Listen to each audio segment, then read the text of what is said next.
Hello and welcome to Group Chat. I'm your host Bentley, and today I'm excited to welcome back Allie Brady, stand-up comedian and voice of the Buffalo Bandits, Samantha Pangborn, filmmaker, actor, First Look Buffalo Theater Company board member, and BTPM fundraising producer, and Ashleigh Chrisena Ricci, performer and host of BTPM's Let's Go. BTPM stands for Buffalo Toronto Public Media. So thanks for joining us today. We're celebrating National Pet Day, paying tribute to the legacy of Val Kilmer and exploring the art of the biopic and more. But first, what are you talking about in your group chats? What's happening in the group chats? We're talking about the rebrand of Buffalo Toronto Public Media. Look at us. I love that. Is it rolling off the tongue yet for you? I have to say the letters, it's a lot of letters. Mm-hmm. So, you know, and I think we still have to tell people that's what it means. Yeah. But Sure. I love to be able to say Buffalo and Toronto so people remind people that we're actually here.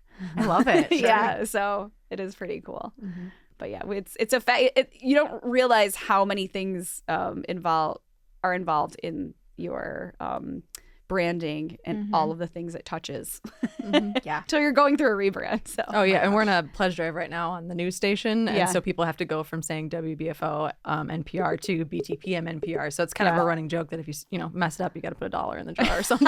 Wow. How much is in the jar? We haven't started yet. Yeah. You've made your goal for the week. So much money. Yeah, we're done fundraising. We quit early. Yeah. I was very impressed that Jay Moran literally woke up the morning of the rebrand and then just had to flip exactly what he's been saying for the last 15 years. What a rock star. Yeah. Maybe that's thrilling though. That could be exciting. Like, ooh, a new challenge. Yeah, that's true. Something new. Shake things up a bit. Yeah, it's good. So, good for your brain. That's where we are now. So any are you meme sharers? What's going on in the group chats? Are we escaping? Are we talking about things? Are we planning talking Easter? about pop culture? Oh yes, no, that's like you got to make your Broadway market plans right now. That's so do you true. go to the Broadway market, Sam? No. Does anybody do the Broadway market? I do too. I'm love a it. huge Dingus Day fan. Oh, and then you have Dingus Day on Monday. Yeah. Oh, yeah. Yeah. Oh my I did gosh. back in the day.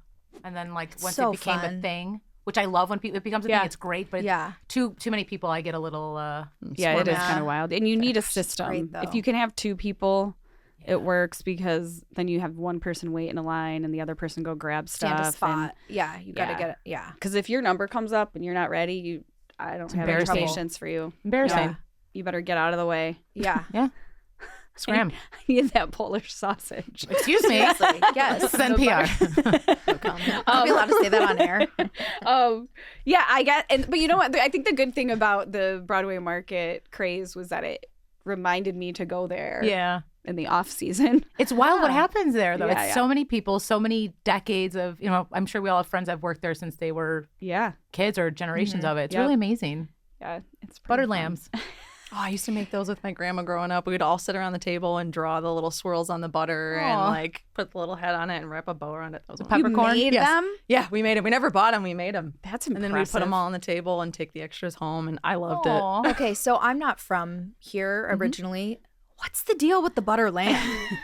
What is the deal with that? I know. Because the first time I saw one, I was like, wait, is that made out of butter? Like, we're supposed to eat that? And then people were like, digging into it. And I was like, oh my gosh, why'd you make it look so cute if you're just going to slaughter it? Well, we're very Catholic, very Catholic, very Polish, especially where the Broadway market is. Sure, that is part of the tradition that kind of morphed its way into Easter. And now the butter lamb, the lamb of Christ, that kind of stuff. Okay.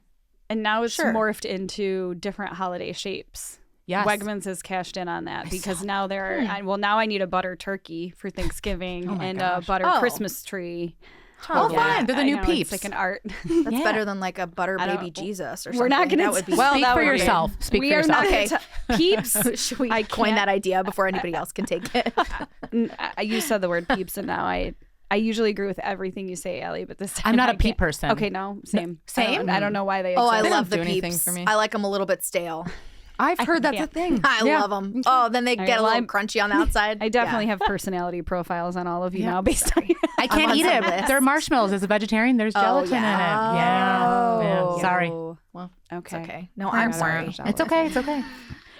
Well, today we are celebrating National Pet Day, and I know that everybody in this room has a pet, right? Yes. Correct? Okay. Correct. So, Allie, I am a fan of your pets on Instagram. Thank you. Your pets have professional pictures? Oh, who doesn't?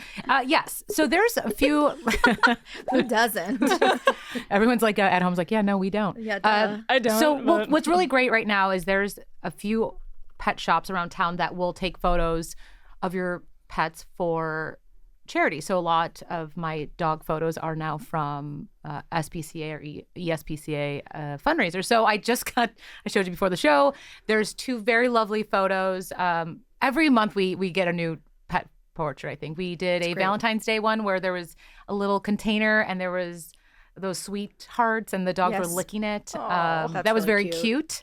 This one was a glamour shot, basically, where it's a black and white photo. Here's, you can, I don't know. Oh my gosh. Very, very handsome. So I have artistic. very handsome, good boys. But they're, for listeners, my dogs are just looking up in the distance, almost like they're looking up to the heavens. So it's kind of weird, but also fantastic. It's very beautiful. Yeah, they're Very terrible beautiful. to sit at, but these dog photographers Know what are they're doing. magic. They are their own That's celebrities. great. Yeah. So we are going to be doing a whole segment on pets. That's just a little tease. So we'll control ourselves for now. So we'll, Yeah. we'll Okay, control great. ourselves for now. I know Sorry about that, everyone. that was my bad because I just got really excited Opened a can of worms. that you're here to talk about your pets because I'm obsessed with them. So, but there's been some things going on in pop culture. I don't know, maybe because we're so plugged in and we know everything. I feel like there's just been a lot of sad celebrity news lately. Val Kilmer passed away, which that actually happened on April 1st. Oh. So I never pay attention to any sort of posts like that because there's always the April Fool's posts. But I guess I just didn't realize how sick he had been. Apparently the cause of death was pneumonia, but he had been diagnosed with throat cancer. He had undergone radiation treatment and chemotherapy, and he passed away at the age of 65. But he was a Juilliard-trained actor. At age 17, he became the youngest student ever accepted into Juilliard. So, everybody, I feel like when that happened, you start talking about all the movies that he was in, and Top Gun comes up, The Doors come up, but when this happened, were you talking about any movies or what were the movies that you thought of? I was a Tombstone fan. That came out as Christmas '92. I don't know if you guys remember that. And then it was on HBO. So anyone cool had HBO. And so I got to watch in '93. Whoa. Yeah. It's not that exciting, but but loved Tombstone. I loved The Saint. Kiss Kiss Bang Bang, fantastic. And he had a really great documentary that he did about his diagnosis, which was really good. It's about his voice, and I really recommend if you are a Val Kilmer fan or if you love documentaries. It's beautiful, and his kids are involved with it. But it's a really, really touching story. Yeah, I definitely want to check that out because I even just researching and finding out that he was in Juilliard and just a very professional, credible actor. You think of his role in the major blockbusters like Top Gun, but then some of the things that you just mentioned in the documentary, just a long life of great work. And he dated Cher. What? Yeah, Yeah. legend. Yeah. She was quoted talking about him after he passed and basically just had nothing but nice things to say about him. Yeah. Which is great. Yeah. And then Tom Cruise did the tribute at CinemaCon 2025 in Las Vegas. I'm sorry, I thought you said Scientology. Yes. I got a little lost in that too. I actually had to double check because usually the posts about him are about Scientology. Sure. So, that's very special though. Yeah. But I don't know. I guess I just think when I think of Val Kilmer, I do really think about that Doors performance because oh my gosh, I probably should not have been watching it at the age I watched it. But I thought that was him. That's how I know Jim Morrison. I think of Val Kilmer, and he sang the songs in that movie. Yeah. Did you guys ever hear that story about how he just came into character with it? So Jim Morrison would never change his leather pants, never, and he was in those pants. So Val Kilmer, I remember when they were shooting that film, he he just did exactly what Jim Morrison did. And they said to a point where on set he was smelly and smelly, he would just wear. But that's so cool that he just got into the character and I don't know. He just what a talent that we're now missing. You know? Yeah.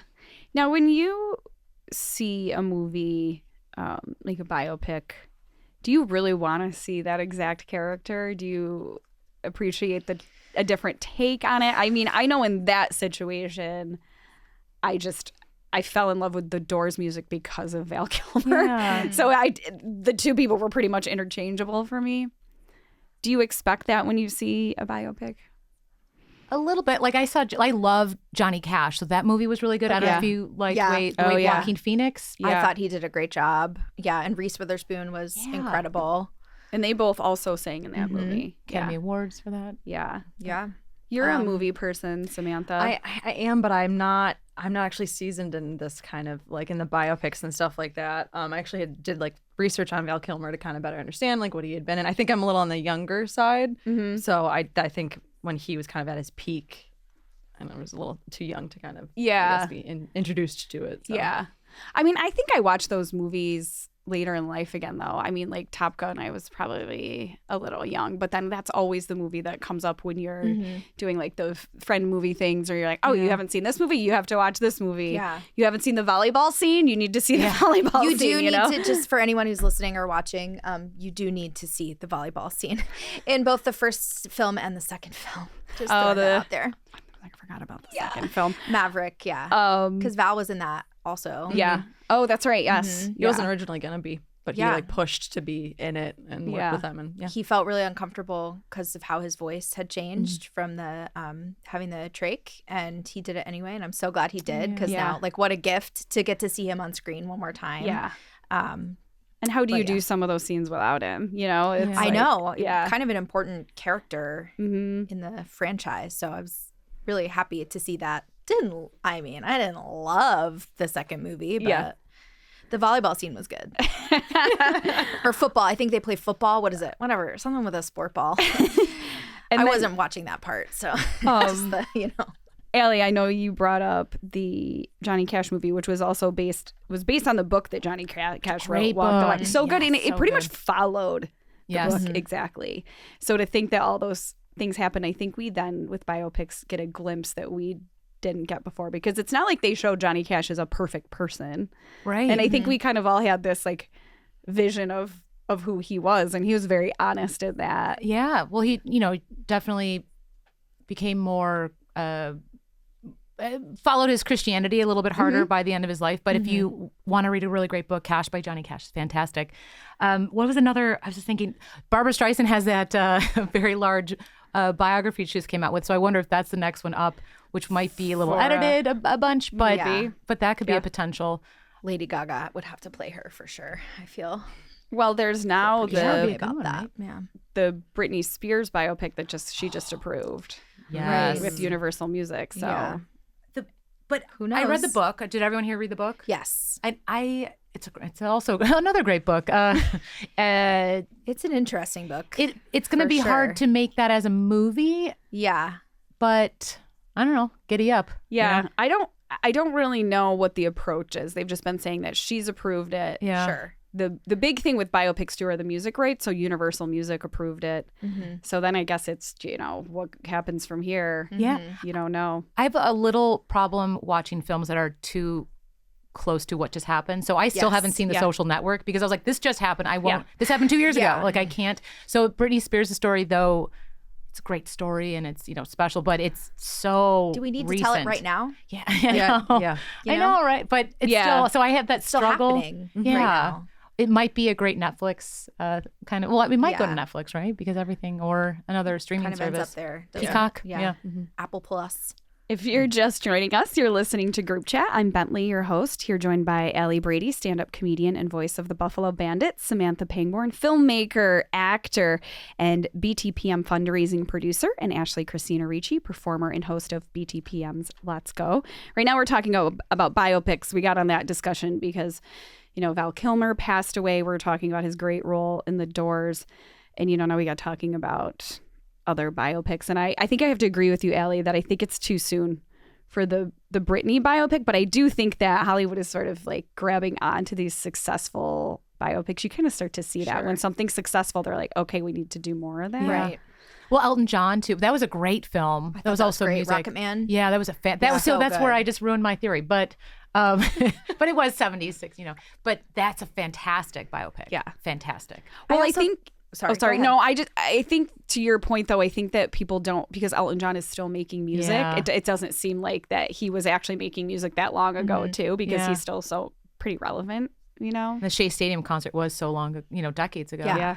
But I think also what worked so much about that biopic was that it chose one slice of his life, and it sort of like focused on this specific through line of like finding fame, surviving fame, like how how he came through that and escaped, that abusive relationship that he was in.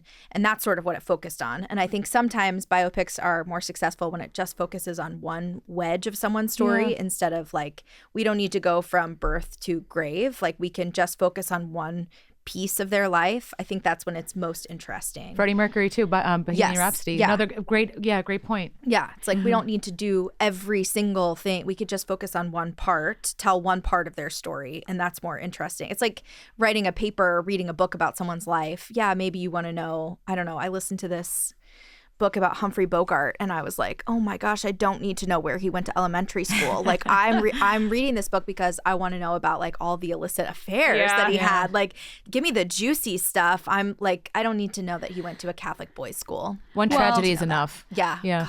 Well, then you have the people that they say that then you have the viewers that get mad if they're like, oh, you're not telling the whole story. Like the Bob Marley biopic, people are like, well, you're only telling this angle. You're not telling this, but his family approved that. Yeah. And, so I think it's to each You their can't own. please everybody, I guess. Yeah. No, impossible. And then there's a Beatles 4-film event that was just yes. announced, a series of films. We have Beatles fans. Massive. Beatles fans. Massive. Yes. So being a Beatles fan, what do you think when you see like, okay, somebody's going to be doing this series of films? So I'm going to see Ringo June 16th, Radio City Music Hall. Tickets still available. I am a massive. I think everyone's either are like meh on the Beatles or you like them too much. So I'm on the like them too much side. Sure. The question was what? Sorry, I blacked out when you said the Beatles. So being a Beatles fan, How do I feel about the so film? you're perfect to answer this question. You answered it. Yeah. Being a Beatles fan, I start sobbing. yeah. What was the question again? I'm so emotional. I'm so excited about it. Which is great in this era because we were talking about this before because we didn't live during the era of the Beatles, but there's people that still feel like you can experience it through the cinema that you've seen or the tapes of their existence. But I'll say, at least with my experience, I remember when George Harrison died and I was recording. VH1 played an all-day George Harrison special, and I recorded on VHS, probably over the Land Before Time tape. Something very special to my family. And, I just remember, and I would watch Hard Day's Night on when I was young. Like, there's great Beatles films, but I'm so excited to see this film because, they've done some Beatles movies. What was that one with there was a singing one that was there's been a lot of Across the Universe. Across the Universe. Yes. Yeah, so it's not the Beatles, but it's Beatles music. It was like a Beatles musical. Jukebox musical. Yeah, which I get it, but that to me is not the Beatles, it's Beatles music. So I'm excited to see the Sam Mendes film. I'm excited to see them go from young to old, which you think about it, their last album, they were 27, they were babies. I was like, oh my gosh. I was like, wow. Old. yeah, I know. Yeah. I'm just so it just kind of shows to their brilliance. I'm so pumped for it though, and there's so much research and documentation, and Paul McCartney is still so open about giving interviews, and so there's so many historians on Beatle history that this is going to be picked apart if anything is wrong. So by people like me, but I'm very excited. I like the cast. Samantha, you have a film background. What do you think is important in these types of movies, because you have so many expectations when it's about a real person? I think that's so hard because you really can't. We mentioned it like a few minutes ago. You really can't please everybody. It's just impossible. So I feel like you just have to kind of create it with a grain of salt. Like you're gonna, you know what I mean? For the most part, I'd imagine you would tell it to the, you know, the best of your ability and how you feel. And of course there's gonna be, you know, artistic takes on things, and maybe they'll twist a little bit for the storyline. So it's not, you can't ever make it perfect. It can't ever be, you know, all fact-based and stuff like that. So it's just, I think if you just make something that you're proud of and that you know what I mean, like did your due diligence on, people are going to love it, people are going to hate it, people are going to think otherwise, but if you're happy with it, you're happy with it. Well, that's interesting. You mentioned artistic take, because anything that you do, if you're not that person, you're still an observer of that person. So you are going to have your own take on an event that may be different from somebody else's. Yeah. You can't, there's no, it's just impossible to perfectly like replicate another human being. You just can't. So you have to just watch it with a grain of salt. Even though I have to say in the Queen movie, in the Robbie, oh my gosh, the Queen movie where they recreated Bohemian Rhapsody? Bohemian Rhapsody, where they recreated Live Aid, that performance. Other than the like CGI people in the crowd, that was pretty spot on. Yeah. And the beauty of that moment was all those people looking at him on stage, singing at the same time. And they did really do a good job with some of those scenes, because I was, you know, I think growing up, I was always watching the Queen, the actual performances. My aunt, you know, made me watch them, and I became a fan. But there have been some pretty close, adaptations or close representations of that. So the Beatles one should be interesting. I want to talk to you when it comes out, Allie. Yeah. I'm even thinking, like, if they don't add the butcher cover up, all the printing up there. So do you guys know the story? Yeah. So you know. So yeah. So I'm like very excited too. Well, remind us of that. So the butcher cover was this very inappropriate cover for the day, where it was the Beatles with butcher knives, and there was like so it's called the butcher cover, and to appease the population, a lot of people put a new picture, slapped it right on the album cover, so you can still find original butcher covers. Just you have to like peel it away. It's very exciting. It's a good collector's item. My husband's hunting for one, so if there's anyone's one got an extra there's one at Revolver Records right now. How much is it? Around Revolver? Hold on, $1,000. I think they're about. Can you leave and shoot them a text? They're about $1,200. Do you have layaway? Because I you can look on Discogs, and it's like you can go down a rabbit hole with this stuff. It's amazing Yeah. though. It's, I love. When we come back from the break, we're going to take a little break right now. We are going to talk about the craze behind true crime. So don't go away. Group Chat is up next. Thanks for joining us again on Group Chat. I'm your host, Bentley, and I'm joined by Allie Brady, stand-up comedian and voice of the Buffalo Bandits, Samantha Pangborn, filmmaker, First Look Buffalo Theater Company board member and BTPM fundraising producer, and Ashleigh Chrisena Ricci, performer and host of BTPM's Let's Go. So we've been talking about films. I know in the past, from past group chats, we've established that there are some true crime addicts possibly in this room right now, but true crime is a thing. If you even look at the most popular podcasts, you look at, you know, Dateline coming back, being one of the most popular podcasts in the country. It's not just in this room. So the rise of true crime podcasts, documentaries, TV series, it's definitely given us more choices. Do you think the fascination with true crime comes from the storytelling? Is it a form of escapism, even though it's about real life situations? Is it a deeper curiosity about human nature? What is the draw? I think it's all of those, to be honest, at least for me personally. Normally my go-to for watching content is like fiction and fantasy and worlds that are outside of my own. I very much like to escape into that stuff, but then I also very much have this just itch for disturbing content. As messed up as that sounds, it's just there's something that like draws me into it. And one of my things is, as like a filmmaker, I know that if I can make someone feel something when they're watching, like if they physically within their body feel something, that means I'm doing my job.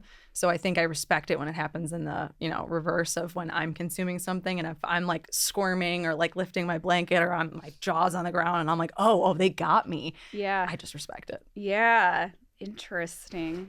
I think You're scaring me now, Samantha, but that means that you're good at your job, even in your description. some of this obsession with true crime comes from, at least for me, I'm like, okay, I will learn everything I can learn about this particular serial killer or this particular incident, and then I will learn how to avoid that in the future. So it makes me feel like I'm sharing or having someone share important information for me. So I'm like, oh, okay, yes, I will pay very close attention. And because of that, I've never, gotten kidnapped. I've never helped a strange man with a broken arm or leg, get put anything in his car before because Ted Bundy, hello. So learn from other people's misfortunes. And so I feel a sense of calm. Like I feel like I'm preparing or something in some sick motives. way. Yeah. I'm like, okay, all right. Okay. See, so if I watch, like a documentary on a serial killer, actually when I was pretty young from watching Silence of the Lambs, I wanted to be like a psychopathologist, which is actually a real job. Yes. Where you study psychopaths. Yeah. It was like elementary school and I was like, because they're like, what do you want to be when you grow up? I'm like, Silence of the Lambs, Jodie Foster. I want to. You're like, not the guy who eats the other guys. Have her job. Just to be clear, not the cannibal in this situation. And then I've always been fascinated with serial killer documentaries and knowing about them. But now that I've gotten into the Dateline world, now I'm extremely paranoid because it's it's not an other person. It is your uncle's beings. brother that figures out a way to get in your house. So now I'm paranoid. One of my irrational fears, or rational, depends how you look at it, is being wrongfully accused. And in a lot of those, like Karen Reed right now, that case, I'm on the belief that she is innocent. You think she's innocent? Yeah, there's just too many things. Interesting. You think she's Remind guilty? everybody about the Karen Reed case. Maybe. So she is a woman from Boston, and she is a professor of finance, I believe, at one of the schools there. And she was dating a police officer for 2 years. She basically, what happens is they, her and her boyfriend went to a bar for drinks in the wintertime during a storm. And they went to an after party at someone's house. She dropped him off, left. Blizzard, right? She calls him because he's not coming home. And turns out they find out that he is on the lawn dead. So they found, the coroner said that it was inconclusive, that hypothermia and other things. He has animal marks on his arms. They found that there was a police officer lying about a tail light they said was smashed because she hit him, but on it her wasn't. vehicle. There was people in the house while this was going on Googling how quickly do you die from cold. There was a lot of cover up. And she seems to me like a person. There's more in the story. There's a great documentary on HBO. I think it's 5 episodes. Yes. But there's a lot of, she seems like a person that's like one of those, to our Boston people, I'm sorry, I'm doing this bad impression, but she's like, hey, no, that sounds like a bad Italian accent. That was terrible. Yeah, hey, you guys, what you guys do? But she's So it very seems there's some sort of bro code. But there's involved. there's a lot of that, It's and there's very other, strange. very She's interesting. very strange too. Some of her opinionated. behaviors on the stand I thought were very strange. Like how she was handling the stress of it all, which is, you look at her, you put anybody on the stand and they're gonna look strange. Yeah. But I don't know. I Oh don't my know. gosh, she's so innocent. And I don't know. hung jury, retried, okay, and now it's this. Oh, So so good. Hung jury Sam, makes sense to me. as a filmmaker and talking about what goes into making these things, why do we need to know guilty or not guilty? What is the psychology behind this, and why are they dragging it out? Because in the end, I feel like this whole series, everything about this case, it's just they give you these little nuggets and they keep dragging it out. And a lot of these true crime series are just we're going to plant little things so you are addicted and you keep watching, because in the end you want to you do want to know the answer. You want somebody to tell you. Yeah. I don't know. I feel like it's pretty human nature to need to know answers to things. And then money too. You know what I mean? If you can kind of continue pulling more of the story and make it longer and get more money out of it, I'm sure that's, a factor as well. But Moral clarity.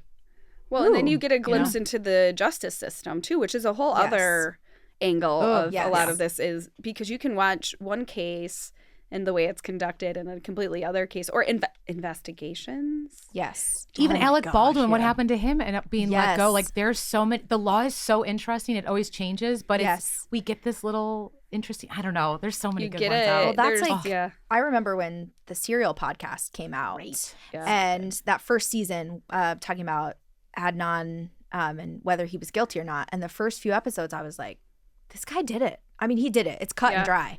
Then the more that she was talking, the more I'm like, wait, there's too many. Wait a minute. Well, why would this person lie about this? Or, I'm like, wait a minute. Why?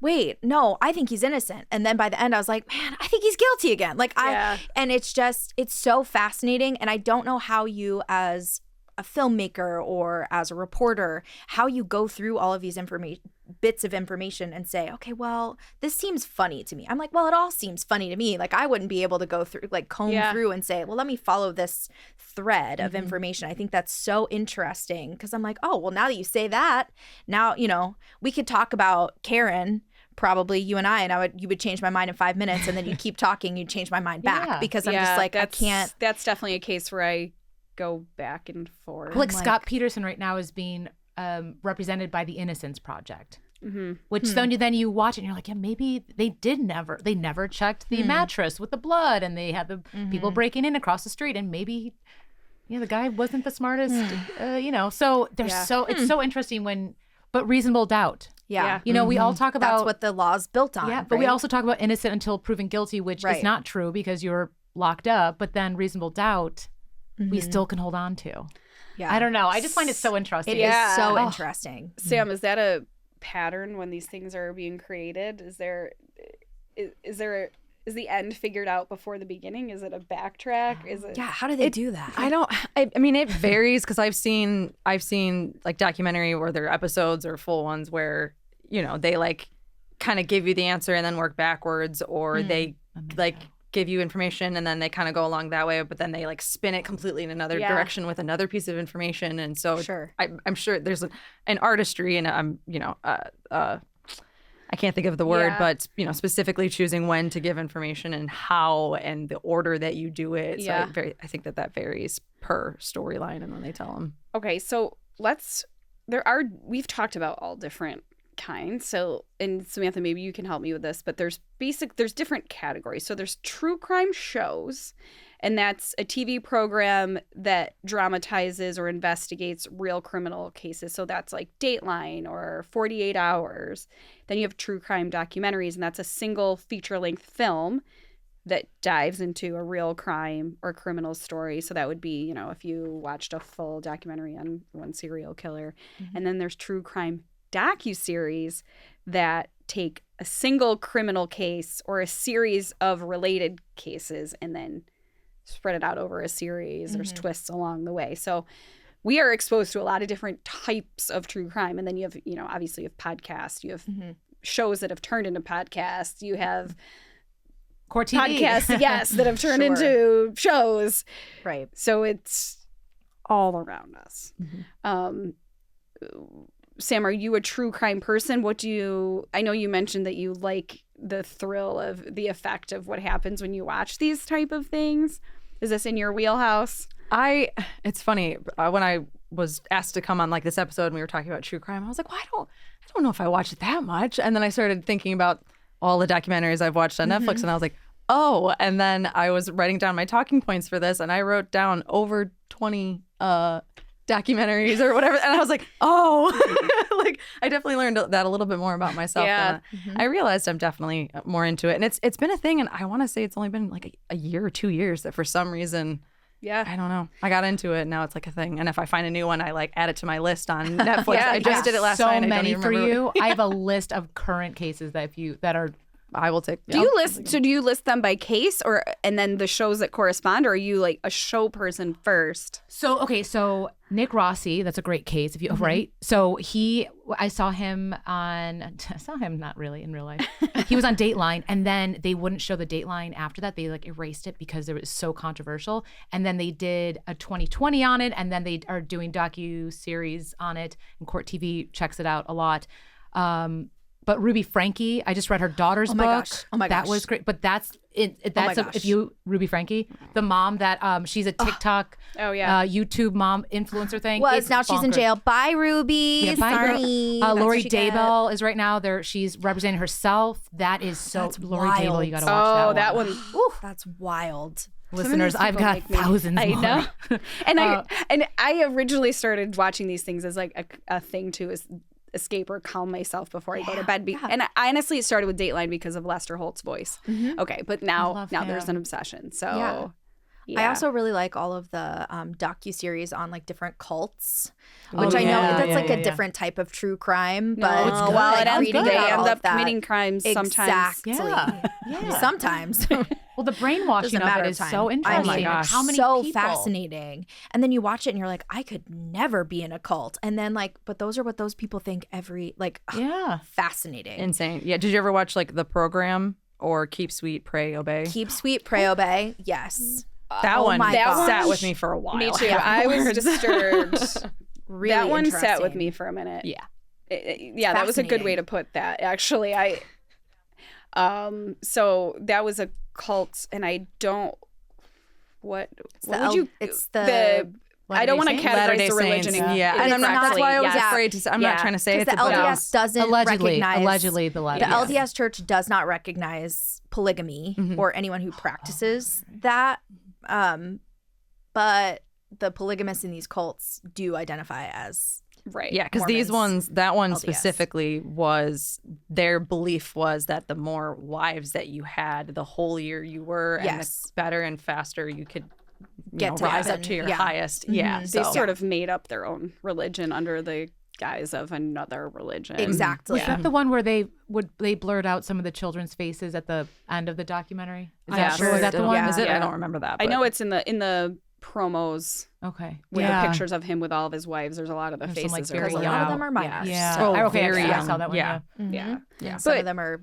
Well, yeah, that's bleak. That's a big one. But so to your point, there are things that definitely like physically affect you. I know I have to there's certain topics I can't watch, which is really strange. Me too, though. So that's okay. Yeah. But I mean, I don't know how I watch Dateline before I go to bed. I don't know who thought of that idea, but a lot of people do it. I need a palate cleanser after them. It's your brain knowing, if I know this information, I will be safe from this particular predator. Yeah, it's like gives you that locks calm in my house and like alarms everywhere that I set off. So but it's escapism though. That's how it is. Yeah. And we know who the bad guy is. Allie, I want to know the rest of your list. We have like a minute before we go back before we start talking about our friendly pets and then, get lost I actually forever. had, this is what I had in happiness. I had Beatles stories that. We didn't get to talk about your Beatles stories. Can we talk about your Beatles stories when we talk about pets? I can find that correlation. Yeah, Beetles are animals. Animals are pets sometimes. No, I met your true crime list of shows that you watch. I'm a big the Nick Rossi case right now is so good. Lori Daybell, I've been listening to a few of these podcasts that are, but I kind of like defending her. She's defending herself, right? But like, which is crazy. Are the podcasts about like why she might not have done it? Because I think there's a lot guilty, of but it's not even that. It's like so right now they're looking for Karen Reed for the jury, and they said that 90%. They have like 40 people that are currently up for a juror, and about like 35 of them are like, I know who she is. I'm in Boston. This is what's going on. So they can't find a pool to find, so that's interesting. And then I was even thinking about then next year when the Blake Lively, Justin Baldoni cases, and you're going to New York City, which is going to be easier to find people because there's a lot of New Yorkers that don't care about any of that stuff, which is great. Yeah. But it's interesting how that's going to work out too. That's one is going to be. I'm excited for that one too. That's one I avoided. That's just like litigation. Like I'm excited to see like, well, she said this, well, he said that, blah blah. Like I've got strong opinions on that too. The truth will come out. I've got strong opinions. I think the next time, we need to do another whole true crime episode, and we need to get a lawyer in here. Oh my gosh, what's how about that? we do that? No, because I want thoughts on Allie. We could talk about this all day long. I feel like, but I want to know like the stairs. Like, do you think that there's that theory that owl? like the owl did it? Oh, yeah, the do you owl think the did owl it. did it? Well, Which case is that? Because now I'm messing everything up because I watched too much. That's the man that has the two dead wives, and they both died from falling down the stairs. Yes. But there's this theory that like an owl came and like attacked one of the wives. And Did she have that's like why she's part of her back of her head was like wasn't there like scratches? Yeah, and there was like an owl like there was a feather. Is there one thing that we can all agree on that we have learned from watching true crime? Is it's always the husband? 100%. Okay, all right. Duh. Yes. I mean, Or the maybe you butler, blame it but- on an owl, but it's usually It's the husband. it's always the husband. It is. Yeah. I mean, one of the No, latest she ones I is. watched was the O.J. Simpson one that just came out on Netflix. Yeah, well, So good. there's That a was lot. See, we could do this for a long time. We could talk true crime. I think we need a whole other spinoff. Oh, haha.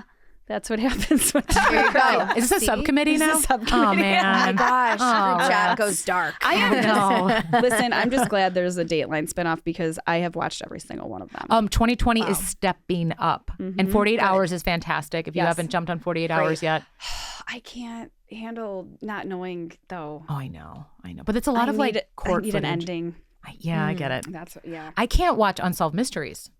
That messed me up. That's back I then. end up googling people. I'm like, I'm gonna solve this. Like I can't rest. the original. Oh, Yeah, it's I would tough. hear that my parents watching that when I was a kid. Like I could hear the music Yeah. coming from my living room. Robert It was like Stack. past my bedtime, and it Yep. would scare Yes, You're like the better go back daylights to out of me, bed. and it still scares me. That Yes. song. Yeah. it's so crazy. Sounds like this is what I love. Oh, that messed Sorry, so not up. sorry. We love it. See, I couldn't watch the Beavis and Butthead movie because Robert Stack did a voice in it, and it messed me up so much as a kid. Wow, that is a Trauma. little more That's intense trauma. than my Capital trauma. T. Do America. It was a great film, and I couldn't Yeah. watch it. It's one of my favorites. Oh, so good.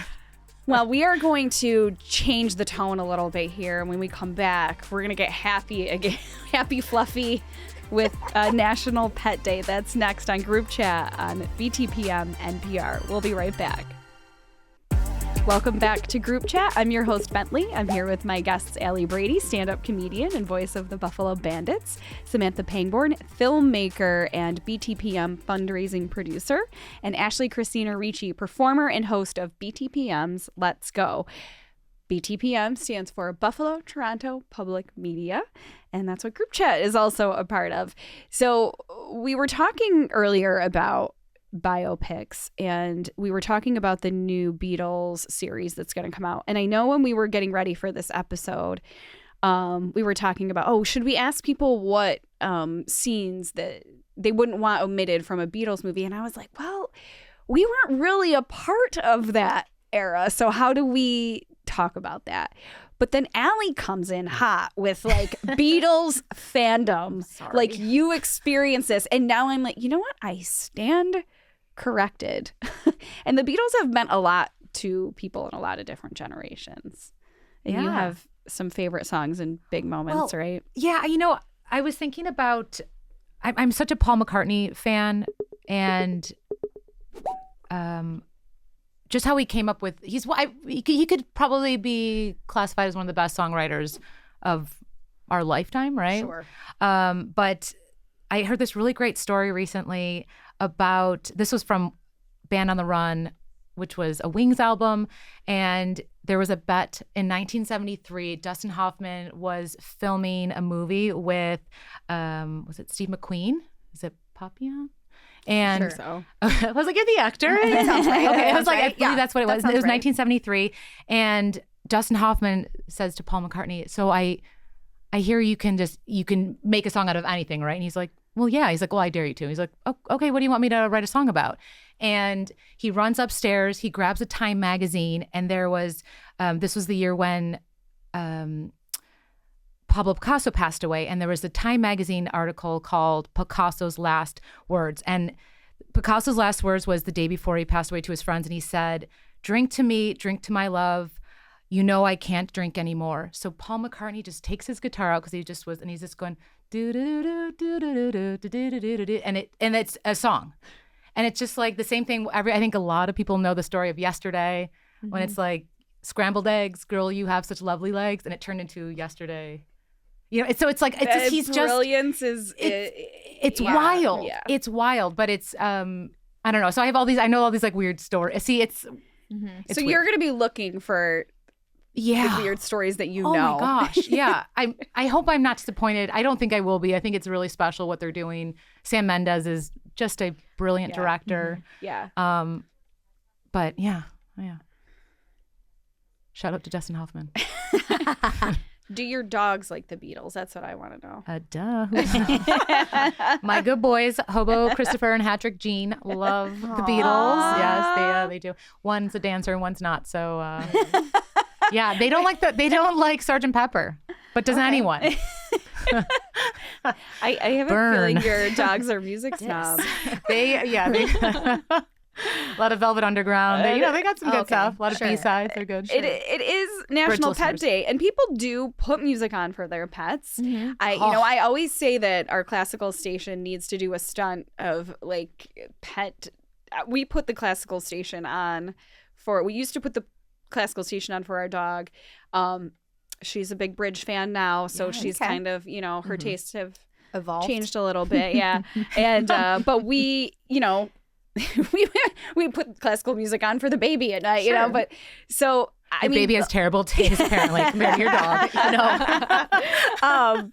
But yeah, we always did that for our dog. We always put music on for our dog. At doggy day, daycares, they will play classical music. We play classical music for our dogs. Apparently with the Bridge, at some points of the day, they will bark. So I think it's... Yeah, you have to be careful because sometimes when you get like the...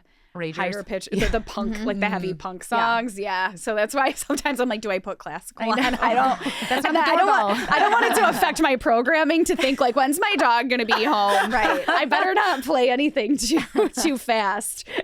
That's so good. That's so funny. The doorbell thing. The dog TV channel. Does anybody know about that? Yep. There's a YouTube channel. There's a channel, but we left it on one time though, and we walked up the door and there's a doorbell scene where somebody rings the doorbell and the dog runs to I'm like, why would you do that? Why would you so do I that? just hear That's my dog evil. barking from down the hall. Yeah. That's evil. So you have to preview the content much like you would for a child. Yeah. My dog is really he likes golf. Okay, so Christina, what is your dog's name? Okay, so my dog's name is Otis. Odie for short. Otis when he's being naughty. He doesn't have a middle name yet. He will. It might be John. I don't know. We're gonna see. Is he new? Is he a new baby? So I've had him for about a year. My dog before Otis, his name was Stanley, and I actually have a tattoo of him on my arm. Can't really Listeners, see it's beautiful. just of his ears. But Stanley was loved when I sang to him. He loved music. He was like not interested in television at all. Like very mellow. Otis could not be more different. So as a singer, when I'm trying to like warm up for a show, he hates it. He like doesn't like when I'm singing high or loud. He's like so over it. When we listen to music, sometimes I like Florence and the Machine a lot, so I'll have her on and like I gotta watch that too because sometimes he's not about it. But he loves golf, so we watch a lot of golf because there's birds chirping in the background. It's like very quiet, and I think the colors it's like very green, and I think he likes that. I don't know, but he watches it, and then we also will put like a mirror near him and he will like talk to himself. Oh my God. So he like doesn't he can't figure out that it's like another dog, but he will look at and he'll like talk to it. And he'll like growl at it and bark at it. And if he catches like sight of himself, he'll stop and drop his toy and be like, wait, who's that handsome who fella are you? over there? Yeah.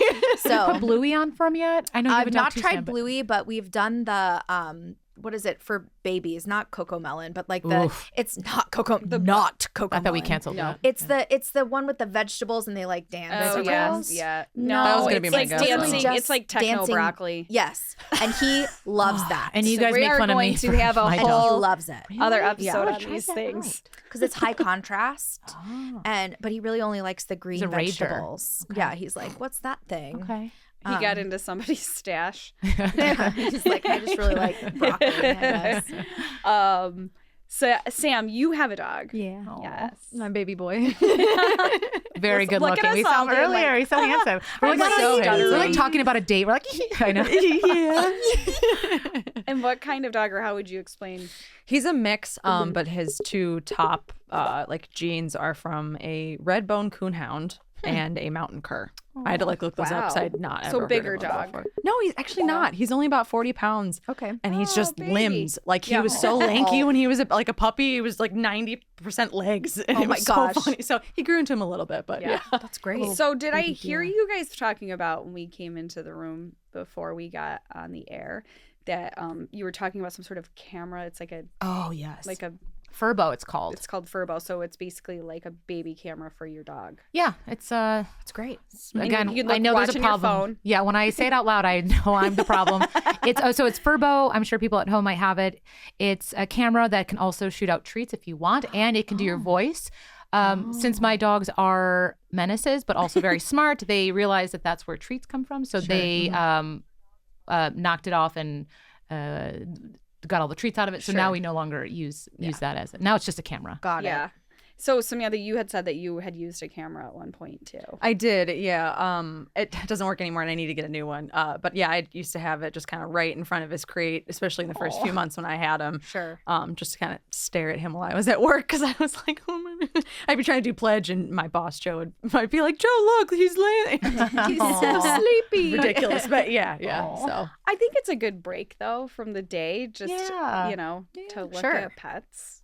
how can it I not wish just they make you could happy? text us back. Yeah. That's That would be so like, nice. I wish that was. I'd the be thing very that they curious did. when They you would don't care. text me. They don't. They're fed. They're fine. Yeah. They don't care. They're My just dog like, does hi, not I'm care. sleeping right now. You're at work. I'm happy. Yeah. I brush my dog's teeth. I like wash their paws. So like, it's a lot. I know people are like, oh, they're just pets and they're just animals. I'm like, no, well, they're family. yeah, I forgot to brush he forgot to brush his teeth for 7 years and he had 9 pulled. So Yeah. there's there's like, there a lot needs more. you. Which is a big industry, which we'll talk about in a minute. How did you come up with your pets' names? I got mine. Sappy. All right, Go for Sam. it. You start. Yeah. Sam, you Start. Let's start light. Let's start fun. Okay, Let's mine's start real fun. nerdy, so I guess we'll start there. Great. My favorite video game, God of War. The main character, Kratos, his son is Atreus. Okay. And I knew before I even got him, I was like, I'm getting a male dog and I'm naming him Atreus. Like, this needs to happen. So that's where I got mine. That's cool. Thanks. Allie, I like. So hat trick, is that a hockey reference? It's a hockey reference. And Hobo was born with that name. So he was. And they have middle names. They do, yes. I just think it's funny. They need them. Yes, because Hobo is such a just a dog. It's like just a goofy of name. course. So Christopher is just such a. It's after Christopher from The Sopranos because I it's like Christopher. I guess there's something. And then Hattrick's name was supposed to be Gene. He was born as Gene. He does look like a little grumpy old man, which is a cute Love that. name. So so he kept that as his middle name. Yeah. Yeah. I love it. You have to have the middle name for when they're naughty. Oh, They yeah. need a full Middle name's name. got to come Right, out. They need a Christina. full given name. All right, now we're Yes. gonna cry. So We're not gonna cry, Christina's but turn. it is pretty sappy. So, a couple years ago, my father-in-law passed away. It was very sad. And then almost a year to the day after he passed, my dog Stanley passed. So a few months after that, we were like really bummed out. Obviously, compound grief, all that. And we decided, we were like, we're just going to get another dog. We're not going to wait until we feel ready. We're just going to rescue a dog because there's dogs out there that need to be rescued. And so we went to Queen City Pity and we met this little creature. And my father-in-law used to call everyone as like a joke. He would call everyone Otis or Gladys or, he always had these like funny names, but he called everybody Otis in the family. And Otis was almost like his alter ego of this like cranky old man. He kind of was a cranky old man. Love the guy, but that was kind of his MO. So when we met Otis, his name was actually Onyx, which doesn't make any sense because he wasn't the right color close, at all. though. Yeah. But we were like, oh, this is low-hanging fruit. And so we went ahead and named him Otis. And he's lived up to that naughty reputation. He's very stubborn. He's very cranky. And we Pity? love him to pieces. Yeah, Oh, part probably a pity. baby. He doesn't look like, I'm going to show you guys a picture. He doesn't look like a pity at all because his mom was a white pit bull and his dad was a brown Maltese. It makes no sense. Crazy He night has, they like, had. I know, right? He has like a freckled belly, but he's a little sunspot. Oh, he doesn't look like a pit. At Like a all. terrier He's almost. got like long I get terrier fur vibes, and yeah. he's Wow. so fluffy and his legs are short and Oh, he's stubby. He's like the gorgeous. opposite of your dog, Sam. Like no leg, all spine. But he's our little baby. So yeah, we named him Otis after my father-in-law. That's beautiful, That though. is so And sweet. yeah, so now we've got this little monster in our house. Buddy. We Yeah, love him. we got our dog shortly after COVID. I think it was when like people were still working from home, and I set on this. I had this goal of, for some reason, I wanted to watch all these episodes of Dark Shadows. You know, the vampire soap opera. Yeah. So I didn't realize how Is many this when there we were were. drinking at 10 a.m.? Yeah, exactly. I'm like, oh, 5 o'clock, I'm done work. Exactly. And I realized how many there were, and I came up with a name for a dog out of that, but if it was a male dog, and then we ended up getting a female dog. Also during this time at night, I was not watching Dateline, I was watching Golden Girls. So Great I have choice. Blanche is my dog's name. Blanche Devereaux when she's naughty. Queen Blanche the bulldog. Yes. So that's she's a where bulldog. That's she's- perfect. she's my baby. She is my dog too. Well, she's got always the my wiggle dog when butt. she's naughty. Yeah, she's so. Of course. She is like lazy or crazy. That's her two. Oh, I love Her it. two forms. But it's kind of funny because she's a smaller English, so people think that they're like, is she a Frenchie? What is she? Oh, but she's got that beautiful Yeah, underbite. I She's know. so She's my she's So baby. like, She snores Oh, and she's gorgeous. yes, they have gas problems. So oh, so she's much. Yeah. Pink eye in our houses. Yeah. We just get along. Yeah. why? So, what do you think are our pets are like people to us, and a lot of people are, Sure. you the healthcare, the products. My dog has a better skin routine than I do, like Sure. more products. Allie's, how you brush your dog's teeth. We have to take our dog somewhere to get her teeth brushed. Like but what do you think this obsession with our pets is? It's just pure love, I think. I don't think it's an Yeah. obsession. I think for me personally, it's almost like a maternal thing. Yeah. Because I very much want kids someday. Like that is a massive goal in my life. And just for now, I'm not in that stage. So my dog, it satisfies that maternal need where I can take care of him and I can love him and I talk to him like he's a human and he has no idea what I'm saying. And I have this nighttime routine. This is gonna sound so cheesy when I put him to bed. I scoot his little booty in the crate. But before I do that, I hold his face and I give him lots of kisses and I tell him, I'm like, you sleep well, you have sweet dreams, you chase the moon, catch the stars, and then I usually give him a different planet to go explore. cool. For some reason in my head, I want him to just have all these adventures when he sleeps. And then, So last night I told him to go to spin around on Saturn's rings, and I was like, we'll talk about it in the morning over coffee. And then I just scoot his butt in, and every single night that is what I do. And I don't know where it came You're a from. filmmaker. I love it. That's so cute. love it. It's beautiful. That's a children's book. Like all Yeah, the it is places a you send your child- dog for their dreams. sleeps. Yeah. Yeah. I don't know. I just want him to have a good time, and then we'll cuddle and we'll talk about it. I think there's also something really fulfilling about taking care of anything that can't advocate for themselves. Yeah. So there is like a lot of responsibility to take care of an animal that cannot advocate for his or her or themselves. Yeah. And there's, I don't know, I think that's a great privilege. That's such an honor to just, okay, well, I'm going to take care of this animal. And you notice when they don't feel well and you do something about it, or you feed them something special when they get into the trash, or, you take them to the vet. Like, I'm more worried about my dog's health than my own because I'm like, I can advocate for myself. If I don't feel good, I can say, I don't feel good. But a dog, you have to pay attention, or any animal, you've got to pay attention to their behaviors and really check in because it's you. It's up to you. Yeah. You're the person that stands between them and, ill health. Yeah. You do get a huge sense of responsibility when because we always had family dogs, but then when this is actually the first dog that I got, like, that was my own. Yes. I mean, I share her with a partner, but we always had family dogs. So I was like, I just all of a sudden got this overwhelming, like, I have to be home to take her out. And I have to remember when she gets her heartworm medicine. And I'm like, oh my God. Yeah. Oh, yeah. Perfecto. Yeah. But it's crazy that something can love going into the car and peanut butter as much as a dog can. Like, I wish I had that Seriously. much. Just I know. You're like, oh, you want to go watch the birds out the window? And Otis is like, yes, I love birds. It's like, okay, let's go watch the cars drive by. And he's like, yes. Is that why we're obsessed with pet content? I mean, before I had a dog, I followed a bunch of dogs on Instagram, Doug the Pug. And I even movies about pets are a big business as well, and pets and animals. I mean, Lassie was how long did that series last? But Lassie was the too good long, girl. But and then Old Yeller. Oh, that was woof. But do you think that some of those? I think now a lot of that pet content is now on like Instagram and YouTube, but you can actually do live meetups with some of these Instagram. Really? Pets Yeah, there's like and a dogs. dog con. They just had one a week or two ago. Oh my gosh. Yeah. Yeah, there was a dog that I followed on Instagram that lives in Chicago, and they were doing like a charity event at like a dog rescue. I almost planned a trip Yeah. I love around that. Chicago so I could meet this dog, and who probably wouldn't even like me. It would be better if we had more animal celebrities than human celebrities. Yeah, I I think. mean, So, I think I can agree I with mean, that. I think maybe that's the pivot that we need in our society of like, oh my gosh, look at this cute dog that can't breathe right out of his nose. We love him.